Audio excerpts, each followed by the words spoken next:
Hello दोस्तों, हम पढ़ने वाले हैं क्लास 10 चैप्टर नंबर 6 जिसका नाम है ट्रायंगल्स। उसका इंट्रोडक्शन पार्ट पढ़ने वाले हैं।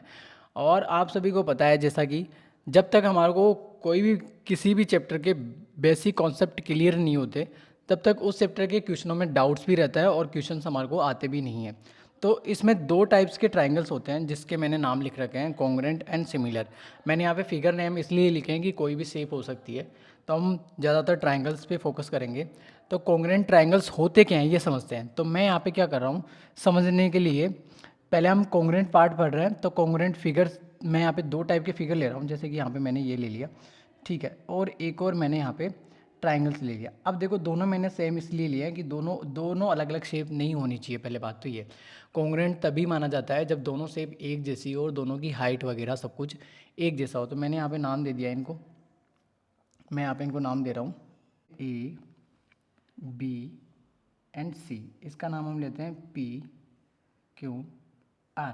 अब देखो, जब कभी हमारा कॉन्ग्रुएंट फिगर यानी कि कॉन्ग्रुएंट फिगर प्रूव करना हो या कॉन्ग्रुएंट ट्रायंगल को, एक ट्रायंगल को दूसरे ट्रायंगल के साथ कॉन्ग्रुएंट प्रूव करना हो, तो सबसे पहले प्रॉपर्टी आती है हमारी, जिसकी साइड यानी कि जिस भी ट्रायंगल की साइड है वो किसी दूसरे ट्रायंगल के साथ में मैच होनी चाहिए। यानी कि कहने का मतलब ये है कि पहली प्रॉपर्टी ये हो गई कि ए बी इक्वल होना चाहिए हमारा पी क्यू, और बी सी इक्वल होना चाहिए क्यू आर, ठीक है, और ए सी इक्वल होना चाहिए हमारा पी आर। यानी कि इसका कॉन्ग्रुएंट पार्ट इसके कॉन्ग्रुएंट पार्ट के साथ इक्वल होना चाहिए। अब इसको यूँ समझ लें कि ये साइड हमारी, सपोज यहाँ पे समझते हैं ए बी 5 है तो पी क्यू भी हमारा 5 हो गया, और यहाँ पे 3 है तो ये भी हमारा 3 होना चाहिए, और यहाँ पे ये 2 है तो ये भी हमारा 2 होना चाहिए, 2 होना चाहिए। यानी कि ये वाला पार्ट इसके साथ, ये वाला पार्ट इसके साथ, और ये वाला पार्ट इसके साथ मैच होना चाहिए। यानी कि कहने का मतलब ये है कि ए बी साइड बिल्कुल ही सेम मेजरमेंट के साथ पी क्यू का होना चाहिए। तभी इन दोनों फिगर्स को हम क्या बोल सकते हैं कि ये दोनों ट्राइंगल है हमारे, कॉन्ग्रुएंट ट्राइंगल है, ठीक है। अब आपको समझ में आ गया होगा, बट इसके साथ में एक छोटी सी प्रॉपर्टी होती है, वो आप याद रखो तो ठीक भी है और नहीं भी रखो तो कोई दिक्कत नहीं। आपको पता है कि जिस किसी भी ट्राइंगल की साइड दूसरे ट्राइंगल के साथ मैच होती है, यानी कि कॉन्ग्रुएंट वाली साइड। अब कॉन्ग्रुएंट का मतलब यहाँ पे ये भी है कि हमारा इस जो ट्राइंगल ए बी सी है उसका राइट हैंड साइड जो पार्ट है ए बी, वो पी क्यू से मैच होना चाहिए। यानी कि पी क्यू उसका right hand left hand side हो गया यहाँ पे, तो दोनों left hand side to left hand side match होनी चाहिए, बॉटम टू बॉटम मैच होना चाहिए, और right hand side to right hand side equal होना चाहिए। मैच का मतलब यहाँ पे इक्वल होना चाहिए। साथ के साथ आप ये भी याद कर सकते हो कि एंगल ए एंगल पी होना चाहिए। अभी ऑब्वियसली आपको पता है कि ए बी साइड जब पी क्यू के बराबर है तो एंगल ऑटोमेटिकली इक्वल होते हैं, ठीक है, और angle B equal angle Q होना चाहिए, और angle C equal angle R होना चाहिए। ये हो गई हमारी कॉन्ग्रुएंट ट्रायंगल की प्रॉपर्टीज़। ये दोनों प्रॉपर्टीज़ हमारे को याद रखनी है, पर इसमें आप फर्स्ट याद रख लो तो सेकंड याद करने की कोई ज़रूरी नहीं है, क्योंकि ये ऑटोमेटिकली आपको पता है कि मैच हो जाते हैं। जब दोनों ट्रायंगल्स एक दूसरे के इक्वल है, एक जैसे दिख रहे हैं, तो उनकी सारी चीज़ें ऑटोमेटिकली मैच हो जाती है। आ जाते हैं सिमिलर फिगर्स में। अब सिमिलर फिगर्स क्या होते हैं दोनों, जैसे कि हम यहाँ पे दो शेप ले रहे हैं कोई भी, तो मैं यहाँ पे एक ट्राइंगल ले लेता हूँ, ठीक है, और एक और मैं यहाँ पे सर्कल ले लेता हूँ। तो आप बताओ कि सर्कल और ट्रायंगल दोनों सिमिलर दिख रहे हैं? सिमिलर दिखने का मतलब यहाँ पे है कि एक जैसे दिख रहे हैं? नहीं, बिल्कुल भी नहीं दिख रहे। डे टू नाइट का डिफरेंस है इन दोनों में। तो हम इसको यहाँ पे इरेज कर रहे हैं। अब सिमिलर समझते हैं। सिमिलर बस सेम ऐसा ही होता है जैसे कॉन्ग्रुएंट होता है। बस इतना याद रखना कि सिमिलर में हमारे पास जो भी ट्राइंगल होता है उसकी हाइट यानी कि लेंथ थोड़ी कम कर देते हैं, ठीक है। यानी कि angle A B C and P Q R होना चाहिए। सॉरी, मैं यहाँ पे इनके नेम चेंज कर रहा हूँ, हम दूसरा कोई नेम ले लेते हैं, ठीक।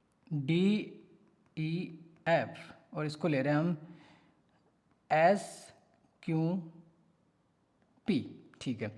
अब देखो कि सिमिलर में क्या होता है। सिमिलर में सबसे पहले जो हमारे पास प्रॉपर्टी आती है उसमें हमारा एंगल डी के इक्वल एंगल एस होना चाहिए, और एंगल ई के इक्वल हमारा एंगल क्यू होना चाहिए, ठीक है, और एंगल हमारा एफ के इक्वल हमारा पी होना चाहिए।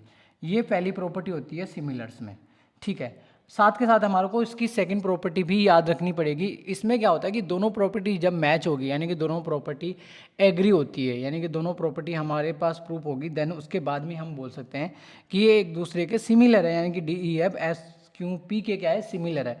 तो दूसरी प्रॉपर्टी होती है कि इनमें क्या होता है, जैसे साइड यहाँ पे देखो, यहाँ पे तो यहाँ पे 5 था तो ये भी 5 था, और यहाँ पे ये 3 था तो ये भी 3 हुआ, और यहाँ पे ये 2 था तो यहाँ पे 2 हुआ। बट यहाँ पे ऐसा नहीं होता। यहाँ पे क्या होता है, जैसे यहाँ पे ये 2 है तो इसका क्या होगा, रेशियो होगा, ये 2/4 के रेशियो में होगा। यहाँ पे ये 3 है तो यहाँ पे ये 6 होना चाहिए, और यहाँ पे 6 है तो यहाँ पे 12 होना चाहिए। अब दूसरी जिस प्रॉपर्टी की हम बात कर रहे थे उसमें रेशियो के साथ में लिखा जाता है, यानी कि इसकी side triangle D E F की साइड एस क्यू पी के रेशियो के साथ में लिखी जाएगी। यानी कि यहाँ पे लिख रहा हूँ मैं, राइट कर रहा हूँ, सॉरी। जैसे कि डी ई हमने लिख दिया तो डी ई के साथ क्या आएगा, एस क्यू आएगा, इसका इसी का कॉन्ग्रुएंट पार्ट आएगा।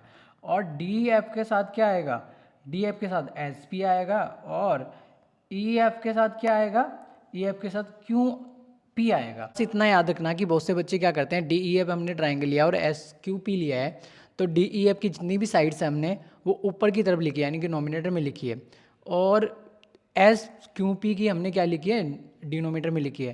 तो कुछ बच्चे ये गलती कर देते हैं, जैसे डी ई हमने लिखा और डी के साथ एस क्यू लिख दिया। अब नेक्स्ट स्टेप में क्या कर देंगे, वो एस पी अपॉन में डी एफ कर देंगे, तो ये हमारा रोंग हो जाएगा।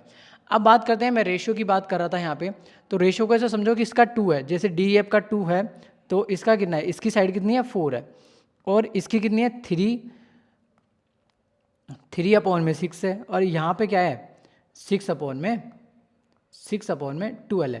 तो देखो सभी का रेशियो 1/2 आएगा, 1/2 एंड 1/2 और 1/2, तो ये रेशियो सभी इक्वल आ रहे हैं ना। बस यही होता है सिमिलर ट्रायंगल में, यानी कि उनकी साइडों का रेशियो इक्वल होना चाहिए, साथ के साथ उनके एंगल भी इक्वल होने चाहिए। कॉन्ग्रुएंट में क्या होता है कि साइडें इक्वल होगी तो फिगर ऑटोमेटिकली कॉन्ग्रुएंट हो जाएगा एक दूसरे के। बस सिमिलर में हमारे को दो प्रॉपर्टी क्रॉस चेक करनी है, एक तो हमारे ट्रायंगल्स हो गए, सॉरी एक तो हमारा एंगल्स हो गया, और एक हमारा साइड का रेशियो हो गया। बस साइड के रेशियो को कभी भी गलत मत कर देना। और आई होप आपको ये वीडियो बिल्कुल समझ में आ गया होगा। समझ में आ गया तो आप सब्सक्राइब कर लीजिए और अपने दोस्तों को भी शेयर कर दीजिए। मिलते हैं नेक्स्ट वीडियो में, 6.1 के सभी क्वेश्चन सोल्व करेंगे, साथ के साथ हमारे साइंस से रिलेटेड वीडियो भी इसी चैनल पर आने वाले हैं, तो चैनल को सब्सक्राइब जरूर करिए।